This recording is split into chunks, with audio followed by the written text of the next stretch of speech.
सभी को प्रभु यीशु मसीह के नाम से जय मसीह की। और मैं आशा करता हूँ आप सब लोग खुश हैं, सुरक्षित हैं और प्रभु में मगन हैं। सच में लॉकडाउन के समय में काफ़ी समय हमारे पास प्रभु का वचन पढ़ने के लिए, प्रभु की और नज़दीक आने के लिए सच में प्रभु ने ये मौका दिया हमारे लिए, क्योंकि हर एक समय में हम व्यस्त रहते हैं। हर एक समय में हर एक कार्य होता है, हमारे जीवन में काम होता है, इधर जाना उधर जाना, ये करना वो करना।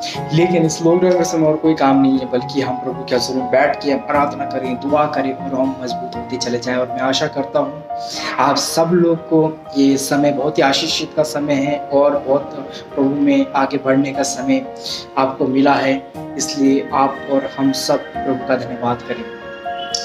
आइए हम कुछ प्रभु के वचन की ओर जाएंगे और हम आगे फिर हम बातें करेंगे कि प्रभु का आत्मा जिस प्रकार से हमें मुझे अगुवाई करता है उस प्रकार से हम आगे को बढ़ेंगे। मेरे साथ निकालिए प्रभु के वचन में से यूहन्ना रचित सुसमाचार उसका 15 अध्याय उसका जब 8वें वचन पर जब हम पढ़ते हैं तो वहाँ पे इस प्रकार से लिखा गया है कि मेरे पिता की महिमा इसी से होती है कि तुम बहुत सा फल लाओ, तब ही तुम मेरे चेले ठहरोगे।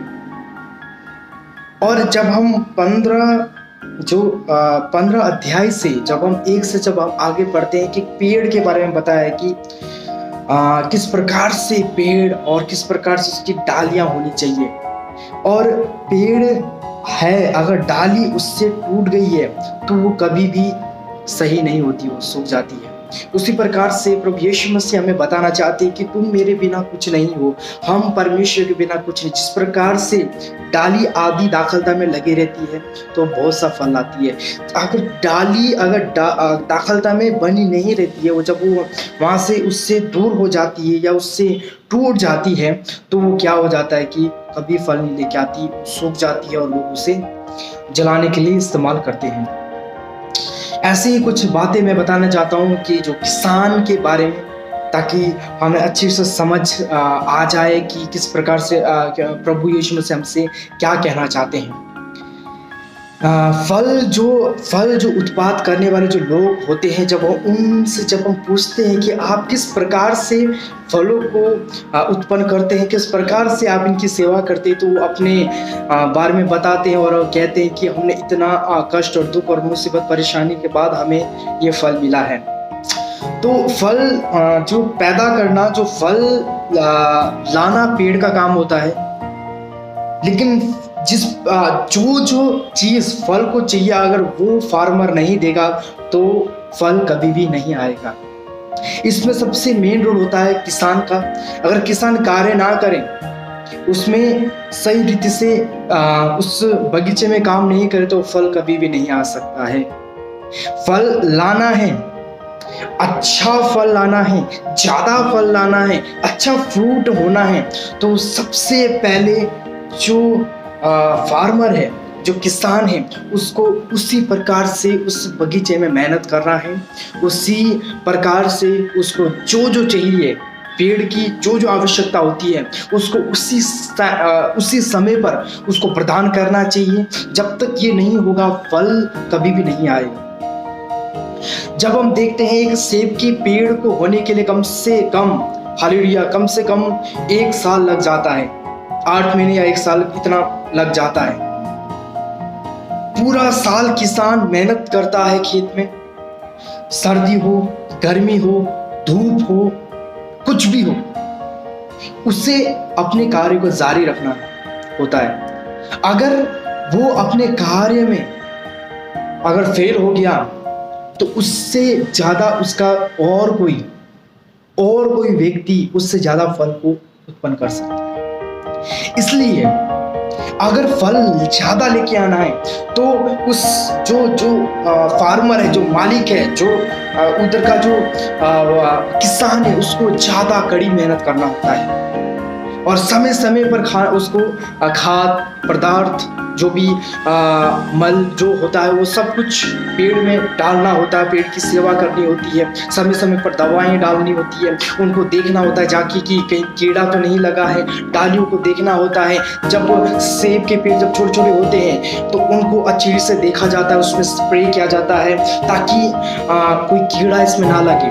अगर उसको पता है कि हाँ मेरे पास बगीचा है लेकिन उसमें काम नहीं करेगा, तो मैं बताना चाहता हूँ कि उस साल वो कुछ भी प्राप्त नहीं कर पाएगा। उसी प्रकार से मैं बताना चाहता हूँ कि अगर एक पासवान के पास कलीसिया है, अगर पासवान अपना जो कलीसिया में मेहनत नहीं करता है, तो मैं बताना चाहता हूँ वो कलीसिया कभी भी आगे नहीं बढ़ेगा और बढ़ते बढ़ते खत्म हो जाएगा। कीड़े खा जाएंगे और बाहर से जंगली जो जानवर है वो आके उन सारे फलों को खा के खत्म करेंगे। इसलिए पासवान को हमेशा ही 12 महीने अपने कलीसिया में हमेशा ही मेहनत करना है, उन्हें टाइम टाइम पर प्रभु का वचन देना है, टाइम टाइम पर उन्हें हालेलुया जो उनकी आवश्यकता है उसको देना है।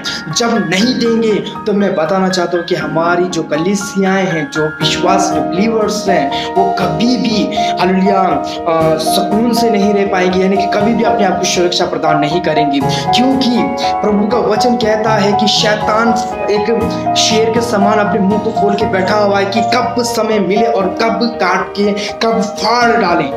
इसलिए पासवान को जरूर है कि हमेशा वो प्रभु के वचनों से तृप्त करें, समय समय पर अपने कलीसिया को खाना दें, समय समय पर प्रभु का वचन से तृप्त करें, समय समय पर उन्हें हालेलुया प्रभु के वचनों में मजबूत करने का काम एक पासवान का एक जिम्मेवारी है। अगर ये जिम्मेवारी में सफल नहीं होते पासवान लोग, तो मैं बताना चाहता हूँ कि जो कलीसिया है वो कभी भी आगे नहीं बढ़ता है। कलीसिया में जिस प्रकार से एक पेड़ में कीड़े और कभी बढ़ नहीं पाता, उसमें कीड़े लग जाते हैं, खत्म हो जाता है, लाइफ नहीं रहता है, उसी प्रकार से अगर प्रभु का जो दास से अपने कलीसिया में मेहनत नहीं करता है तो फूट और निंदा और झगड़ा और क्रोध विरोध ये सारे कलीसिया में उत्पन्न हो जाते हैं और कलीसिया बिखरने का बहुत ही खतरा रहता है। इसलिए मैं बताना चाहता हूँ नंबर 1 कि एक पासवान को अपना जो जिम्मेवारी है उसको बखूबी और वफादार से निभाना बहुत ही जरूरी है। और मैं दूसरी बात बताना चाहता हूँ, यहाँ पे प्रभु का वचन कहता है कि मेरे पिता की महिमा इसी से होती है कि तुम बहुत सा फल लाओ, तब ही तुम मेरे चेले ठहरोगे।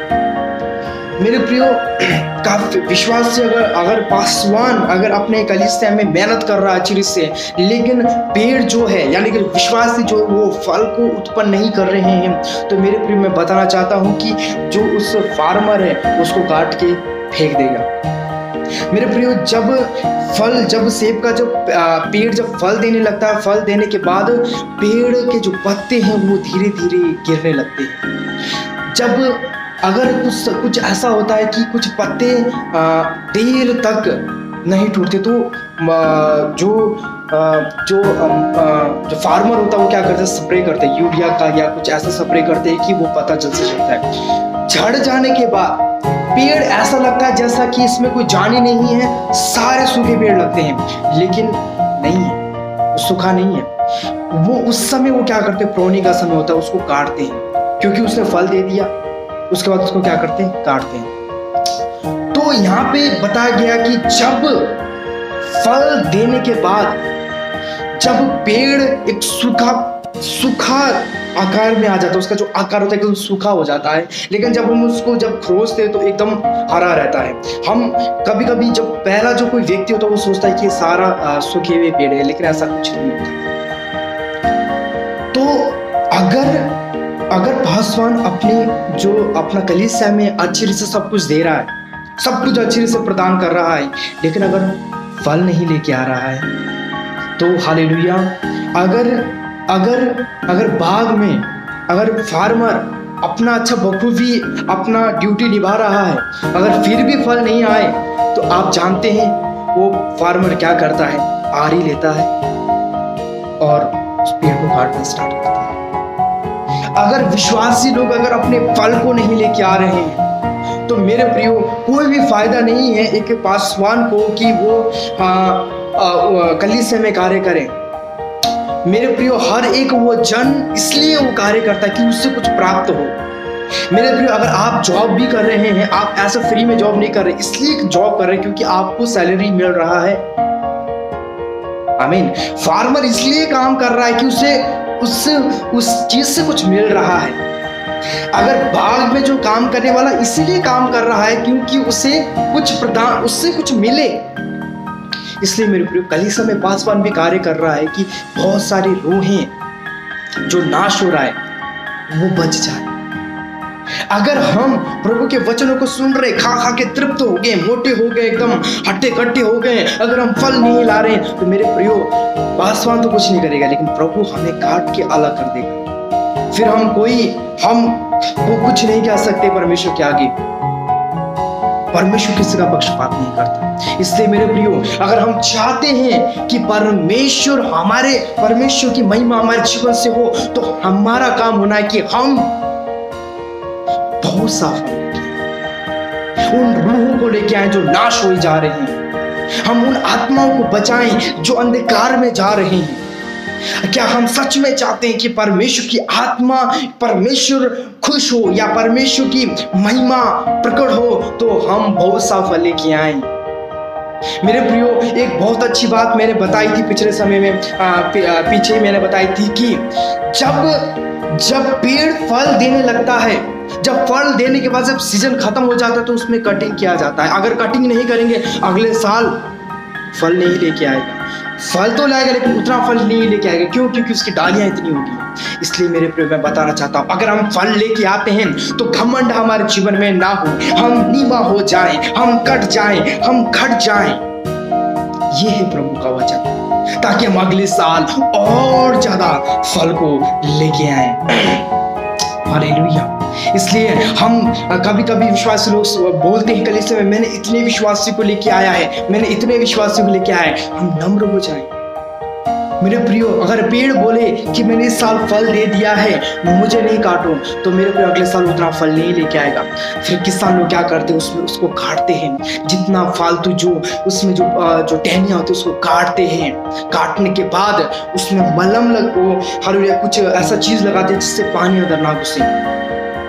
उसी प्रकार से मेरे प्रिय एक विश्वासी का जीवन सेम उसी रीति है, सेम उसी प्रकार है। जब हम हालेलुया फल लाते हैं, विश्वासी को लाते हैं, तो हम ऐसा घमंड ना करें कि हमने विश्वासी को लेके आया है, हमने ये किया है, हमने वो किया है। नहीं है, और नीमा हो जाए, हम कट जाएं, हम और नीचे ढल जाएं, ताकि परमेश्वर हमें और आगे और हमें ऊंचा करे, ताकि परमेश्वर की महिमा हमारे जीवन से निरंतर होती रहे। क्या आप चाहते हैं? हालेलुया। क्या आप चाहते हैं कि परमेश्वर की महिमा और हो जाए, बहुत सा फल लेके आए? आमीन, हालेलुया। ऐसा ना हो कि 12 महीने हालेलुया पासवान ने हालेलुया अपने खेत में काम किया और बाद में हालेलुया जब फल की आशा रखी तो कुछ नहीं मिला। मेरे प्रियो, पासवान तो दुखी होगा, उससे ज्यादा हमारा परमेश्वर दुखी होगा, जो ये आशा में रहता है कि कितने को प्रभु में लेके आ रहे हैं। आमीन, हालेलुया। हम ठंडे ना बैठे ये समय में, हम सुस्ती में ना रहे, हम और रूहों को लेके आए और आत्माओं को बचाएं, ताकि प्रभु की महिमा इससे होती कि बहुत साफ फल लेके आए। आमीन, हालेलुया। आज हम प्रभु को बोले, प्रभु मैं तेरे लिए बहुत सा फल लेके आऊंगा। प्रभु चाहे कुछ भी हो जाए, फल लेके आऊंगा, मैं नीमा होऊंगा।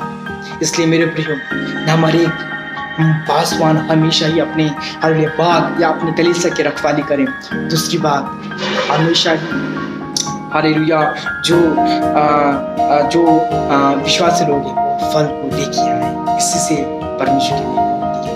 प्रभु आप सबको आशीषित करें। और अगर आपको इस वीडियो के माध्यम से या वीडियो के जरिए आपको कुछ भी प्रभु ने बात किया है, तो आप जरूर कमेंट में आप लिख सकते हैं और इसको लाइक कीजिए। आप अपने जो भी रिश्तेदार या कोई भी आपके फ्रेंड्स है उसमें शेयर कीजिए और इसको सब्सक्राइब जरूर कीजिए। और इस वचन से प्रभु सच में आप सबको आशीषित करे, सभी को प्रेज लॉर्ड, सभी को जय मसीह की।